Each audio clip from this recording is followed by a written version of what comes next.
cunts, don't forget to click the subscribe button.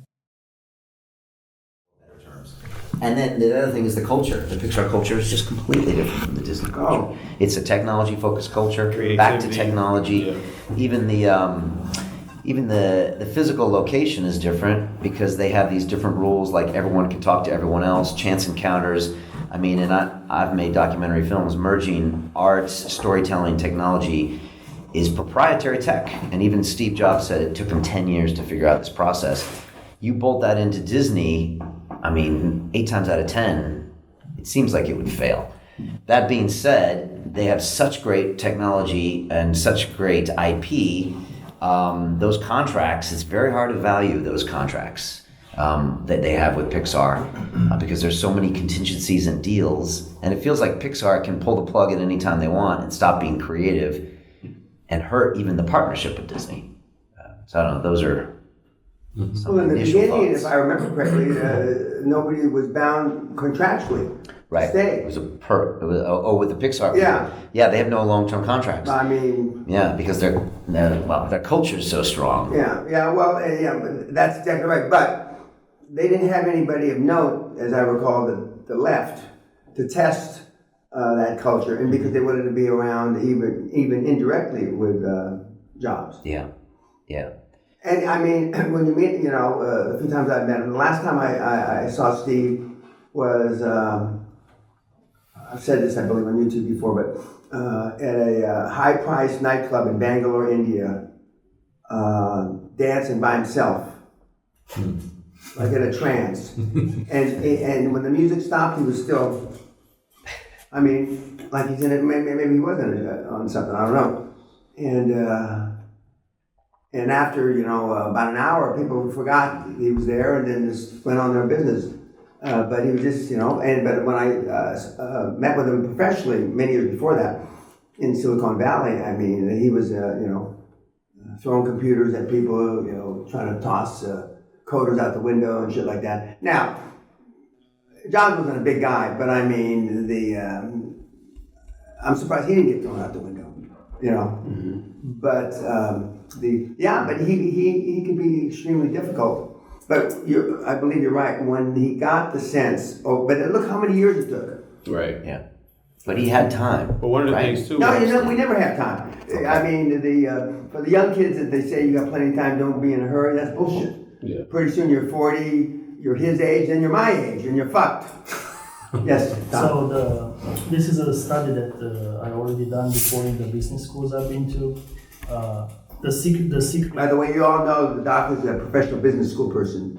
He spent most of his life in bullshit. Yeah, bullshit. Exactly. Okay, go ahead. So bottom line was that at that time, Disney was in big trouble because the revenue were dropping. Plateau. Pixar was a disruptor. And they knew that this animated computer-generated technology is the future, especially for the cartoons, because they were doing these 2D things that they were doing. And Iger was in charge of turning this around, and he failed. And therefore, they turned to Pixar for collaboration at the beginning. And Brian is right, they treat everything like a bully. We are Disney, we're big, we do whatever we want. And then Steve Jobs holds his ground. I mean, they're not dissimilar to all big companies act that way. Yes. Sure, as they should. Yeah. Yes. And They're the 800-pound gorilla in the room. yes, and the terms of the contract were ruthless to Pixar. Basically, they were not making anything. But Pixar movies were the ones who were generating more profit than all Disney did in that year, or in the past 10 years with that division.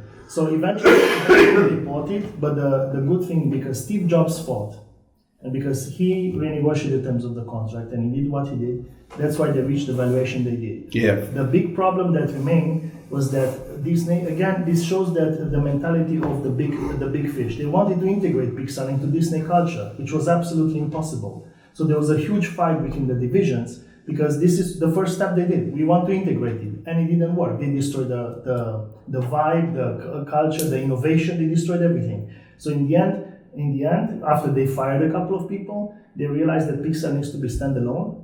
And they generated, I think, most of Disney revenues in the past 30 years were generated by Pixar movies because they were extremely successful. Yeah, because Disney made 19 movies and they made 270 million. Pixar made 6 movies and made 500, so it was double, but less movies. You cannot compare. A fraction, a third of them. So this is the power of disruptor, the power of the disrupting technology. Again, the fact that Steve Jobs gave 50% of the time to Apple and 50% of the time to Pixar, so they show his genius. He saw that there's capability there and potential. And never back down. It's exactly what you said this morning. Never back down. Don't think that you have a yes, it's close. What did you say this morning? Closing and reclosing. That's Correct. what they did. Yeah. And a lot of people fail to forget this. I remember from the professors is that you can always go back and renegotiate the contract. You said that. And which graduate school was this? TUC School of Business. Yeah. And MIT said the same thing. I think. Oh my God! Blasphemy! How dare you out of those letters? But it was true because even the students were shocked. They didn't believe that you sign a contract and 2 months later you go back in the boardroom and say, I don't agree. Chinese invented that 10,000 years ago. And They just sandbag it, right? Is that what they do? Sandbag it. Right? Steve Jobs did it, and it was a shock because he was the little fish fighting with the big whale. Correct. And it's similar with the movie that we saw in the first night, when with the biggest deal on Wall Street in the 80s with that company, with the cigarette who smelled like shit. It's exactly the same. It was the first deal of this magnitude in those times. Nobody expected to be that huge. But the profits afterwards made it all worth it. So it's peanuts what they paid compared to the profits and the things that generated. Yeah, one of the things too, I think Jobs was pissed that Lucas was getting a much better deal than him. And he was producing. A lot of rivalry there. Yeah. Correct. A lot of egos. Yeah. Correct. But that is the real world. Lucas, Spielberg, and those guys, they may look diminutive in size, but their fucking ego, their head, you couldn't fit in this fucking room. And they're all the same.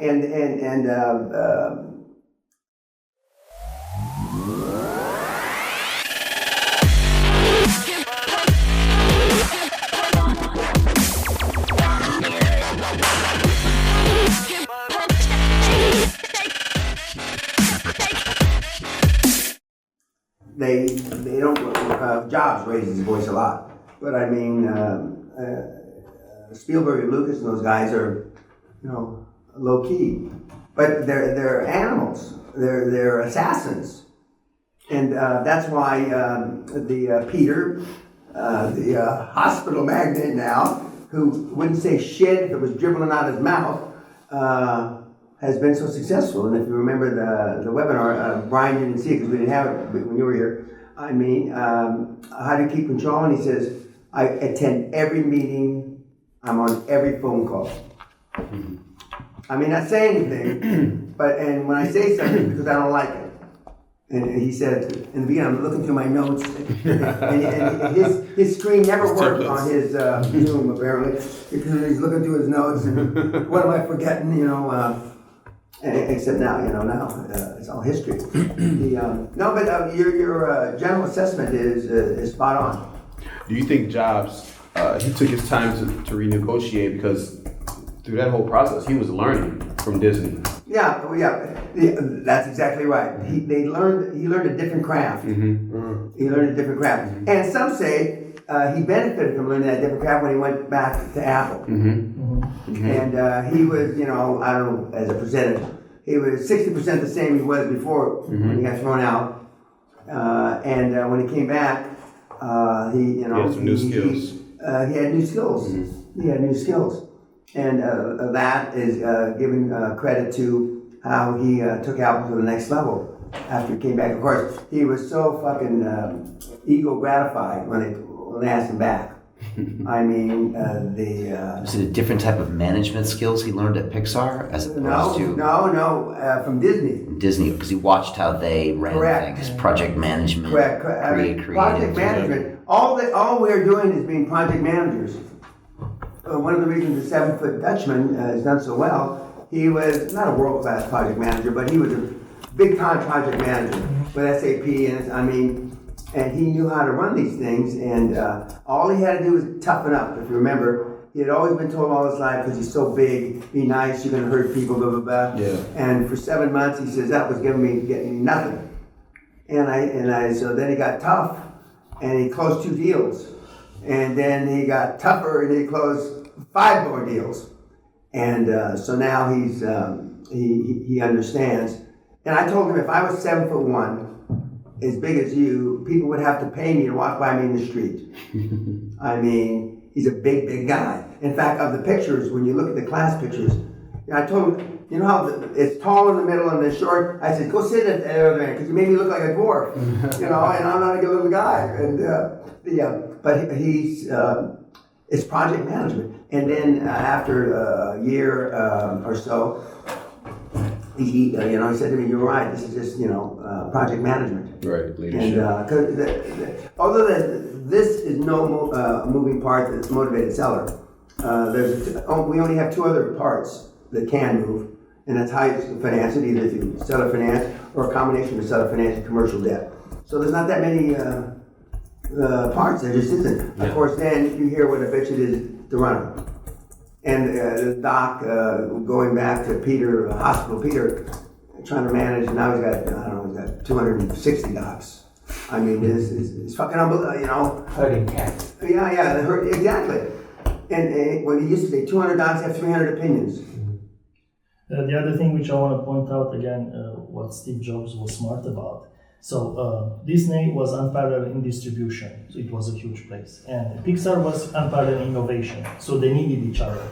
But in order to sweeten the deal of the contracts, he actually went to competitors, giving the word out that I'm going to sell Pixar to someone else. So put pressure on Disney. Sony or whoever else. Exactly. Right. So he played the right ball. And the other thing is, in those times, other sources of revenue came out. Because Disney was making money out of merchandise, not only the movie, merchandise, T-shirts, all these crazy things, toys, everything that came around.